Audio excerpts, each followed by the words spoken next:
All right, Elsa. That's enough. One time, Ollie was he was taking a walk in the woods, just a nice, relaxing afternoon. Uh, and it was in the fall, and there were a bunch of leaves and pine cones, and things like that on the ground. Elsa, stop.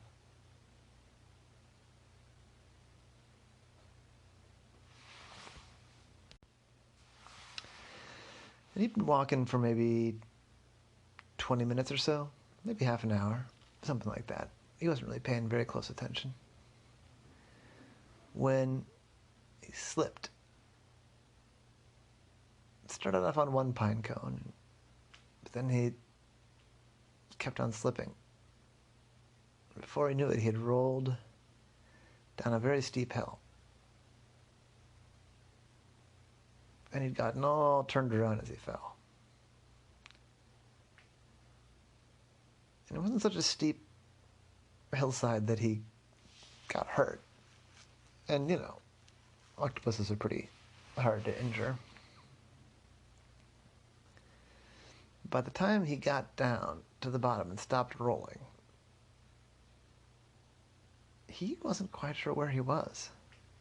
It's not that he hit his head or anything, it's just that he fell rolling down this hill for a long time. Felt like, anyway.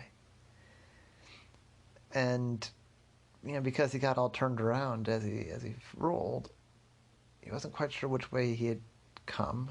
I mean, down, obviously, but it wasn't like he could say, okay, well, I'm just going to stand up and turn left and I'll get back toward where I was. He wasn't sure which way.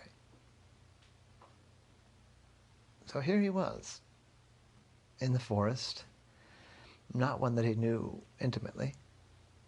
He'd been there once before and done a picnic kind of near the entrance, and that's it. And now he was deep in the woods and lost. I thought, oh man, I'm in trouble. How am I gonna get home? Because in the past, I was in the habit of, being a good, safe woods person. He would stay where he could see the edge of the woods, or he would stay on a trail. And it was one of those two things. And so he didn't really ever have to worry about navigating in the woods before. Because, yeah, he would be able to just walk to the edge of the woods or follow along the trail. And it was always, usually it was a professionally made trail. It just was a nice walk and then came back around to where it started. So, I was always a little bit stuck. So he thought, well, let me climb a tree and see what I can see. So he climbed up maybe 30 feet or so in a nearby tree, and he couldn't see the edge of the woods. And he still wasn't sure which way he had come. I couldn't see any trail markers, any blazes. So he stopped. It was sort of, I mean, it was beautiful up there. It was a great day outside. It wasn't too hot, it wasn't too cool. And it was still early in the day, so he only had plenty of time to figure the situation out, but it was a situation.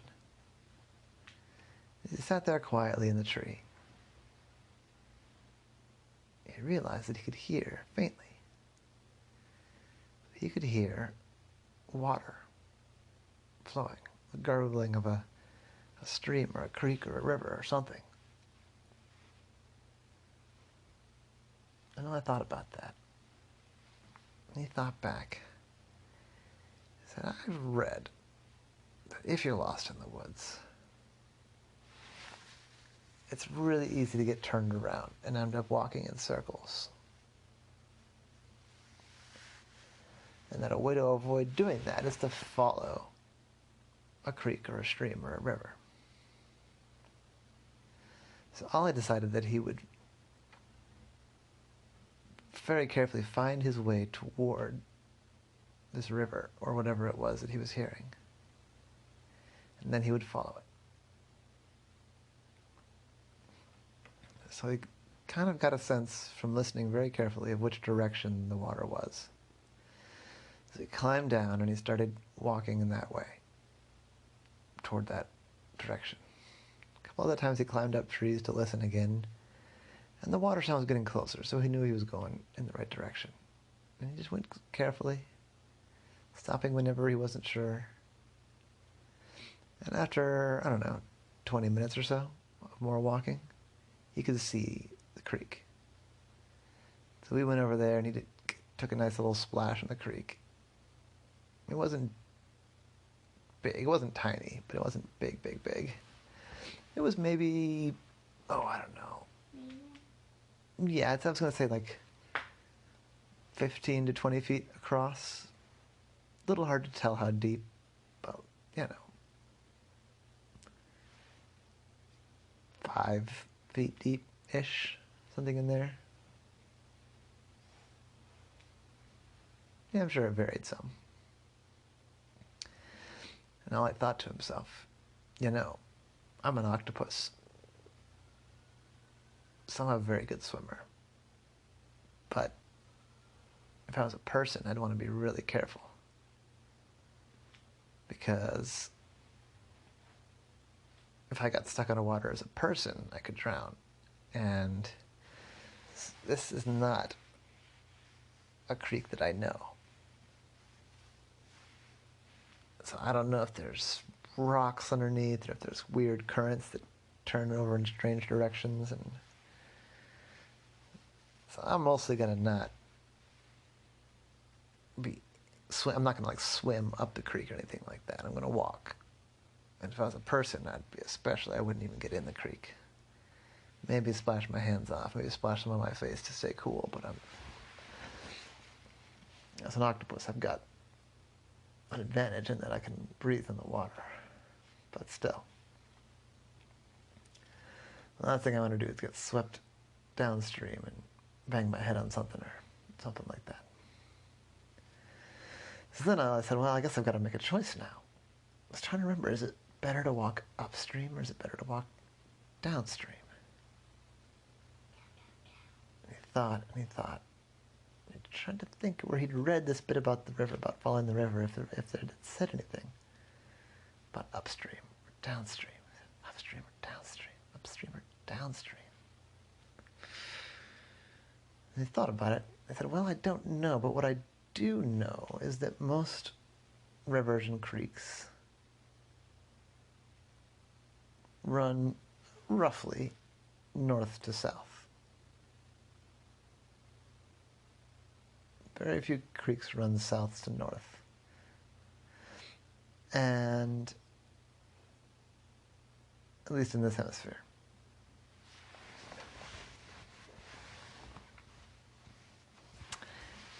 And I know that I am up north of the city.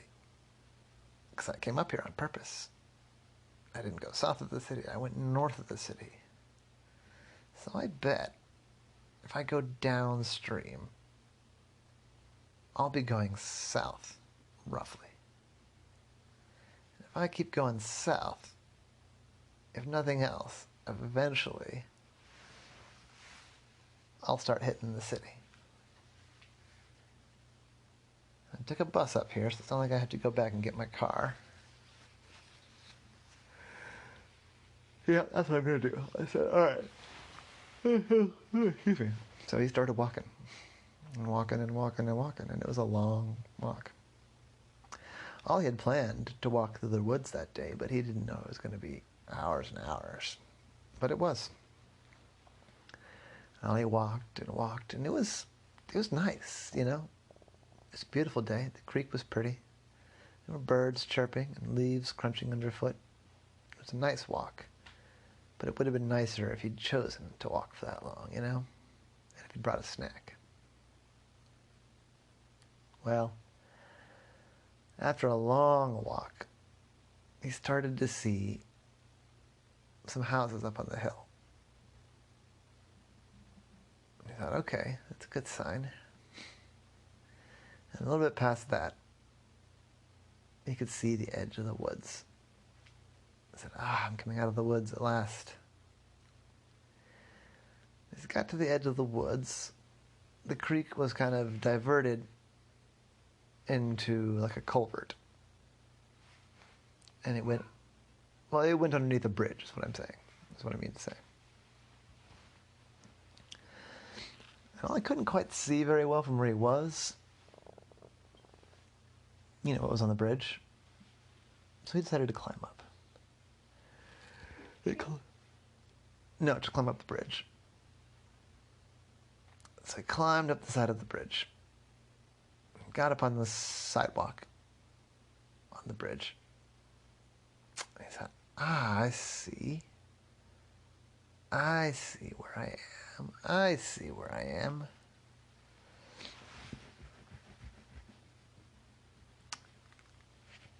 I've made it to Timonium. Timonium, it's a suburb north of Baltimore.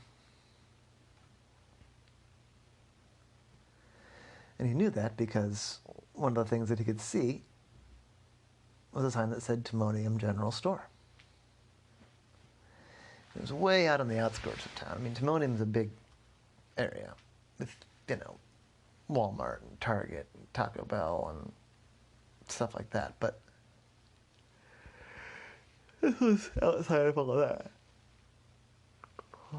More of mom and pop shops and a diner and things like that. So Ollie went into the general store there, to the Timonium General Store, and the shopkeep, the lady, saw him and said, "Oh, my, we don't get a lot of octopuses up in these parts." I said, "Yeah, there's only a handful of us, walking around, but here I am." And they said, "I'm sorry, I didn't mean to, call too much attention to it." I said, no, it's okay. If you don't see an octopus every day, it's no sweat. I said, and the lady said, "Yeah, well, are you all right? I mean, you look kind of grungy, and I don't mean to, I shouldn't say anything. I'm sorry, but you look tired. You look like you've had a hard day. I said, no, you're right. I've had a really hard day. I fell down a hill into the woods, and I've been walking for hours, trying to find my way back to civilization." She said, "Oh no, what's your name, sir?" I said, "Oh, I'm Ollie. They call me Ollie the Octopus." I said, "Okay, Ollie, can I get you something? Can I get you like a coffee or something? I mean, on the house. I just feel bad that you've had such a bad day, and I'm glad you're safe now." They said, "Oh man, a coffee would be really nice. What time is it?" I said, "Well, it's about 4:30. I said, "Oh man, I've been walking for 5 hours. Holy cow." "Yeah, I mean, a coffee would be wonderful. Thank you." She said, Sure. What do you take in it?" I said, "Oh, just a little tiny bit of cream would be great. Thank you so much." She said, Sure. Why don't you take a seat there at the table, and I'll get you your coffee, and we'll see if we can figure out how to get you home, Ollie." So she poured him a cup of coffee, brought that in the little creamer dish over to him. She also put a cookie on the plate next to the coffee. She said, "It's all on the house. Don't you worry. I'm just glad you're okay." And he said, "Well, that's very kind of you, ma'am. Thank you.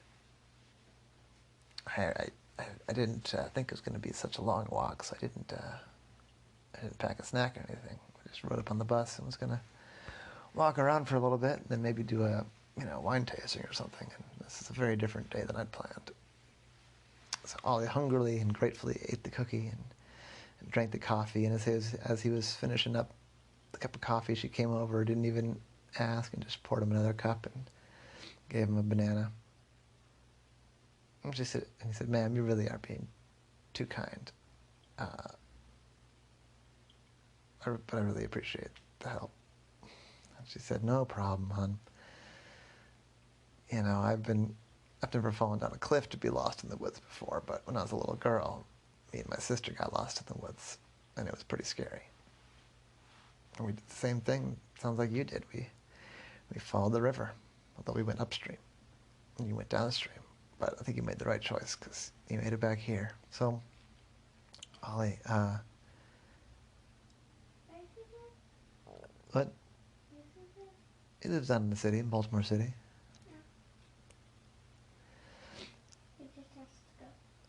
Right, yeah. Well, no. I said, well, Ollie, listen. It's about 5 o'clock now, and in another 45 minutes, I'm going to be closing up shop. And I don't know if I can take you all the way home, but I can probably get you down to Towson, or maybe you can catch a bus home. I don't know where in the city you live. And he said, oh man, yeah, that'd be great.